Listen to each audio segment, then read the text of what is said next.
Mesdames, messieurs, dans notre pays plein de nuances, deux camps s'opposent toujours. À propos des éoliennes, il y a celles et ceux qui en veulent partout et ceux et celles qui n'en veulent nulle part. Eh bien moi, je dois vous dire que je les trouve belles, ces éoliennes, car on dirait des cigognes qui donneraient l'heure. Alors je sais, il faut pour fixer une seule éolienne au sol assez de béton pour fabriquer 5 maisons et macadamiser tout autour 600 mètres carrés de sol, ce qui ne fait jamais que 600 hectares de terre artificialisée en France à cause des éoliennes. Certes, les éoliennes ont un impact sur l'environnement, mais il reste faible au regard de ce que les gens en pensent. Trop et à quoi bon, disent beaucoup. Alors en France, il y a environ 10 000 éoliennes. Première sur le podium, ma région, la région Hauts-de-France. D'après l'Observatoire régional de l'éolien des Hauts-de-France, créé, il faut le dire, en partie pour soutenir les associations qui luttent contre les éoliennes, il y aurait dans cette belle région 2338 éoliennes plus 656 en construction en 2024. Avec 872 mâts, la Somme est le premier département éolien en France, loin devant la Marne.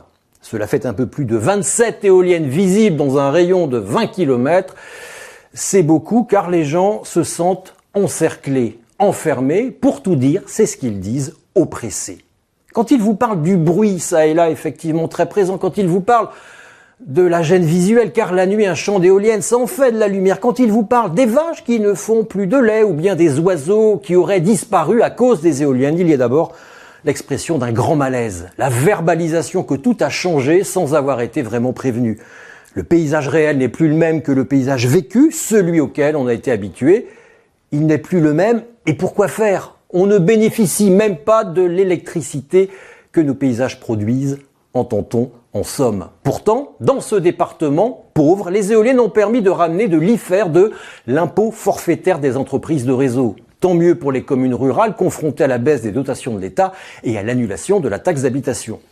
Puisque la densité de population est faible dans ce département, il y avait de la place. On ne peut pas ériger un mât à moins de 500 mètres d'une habitation. Pourtant, les éoliennes sont établies par paquets. Elles semblent mal réparties.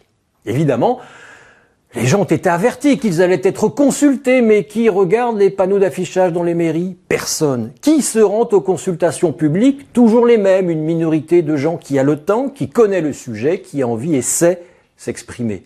Et puis, pourquoi y aller quand le débat public a lieu après les études techniques et d'impact ? Pourquoi débattre en plus si on a l'impression, je dis bien l'impression, que les choses ont été déjà décidées, surtout quand on apprend que le préfet peut ne pas tenir compte d'un éventuel avis négatif. Comme le dit Bertrand Folléa, le créateur de la chaire Paysage et énergie à l'École nationale supérieure du paysage de Versailles, il faut avec les gens dessiner leur paysage sans puis avec les éoliennes, et ce dès le début, et faire en sorte que ces éoliennes, une fois installées, ne fassent pas fouillis, qu'elles soulignent au contraire les lignes, la topographie. Il faut aussi que les éoliennes aient une utilité. Il y a 16 000 châteaux d'eau qui abîment les paysages de France, mais on en voit l'intérêt. Or, les éoliennes produisent de l'électricité, et alors ? Et pour qui ? À Montdidier, dans la Somme, la maire Catherine Quignon a réussi, elle, à faire acheter 4 éoliennes par sa commune sur fonds européens. Pas une de plus, il n'y en aura pas une de plus. Les taxes et les revenus de ces éoliennes payent une bonne partie du cinéma municipal et de l'action sociale de la ville. Bref, si l'éolienne n'a pas un rôle social, elle restera une idée à la con.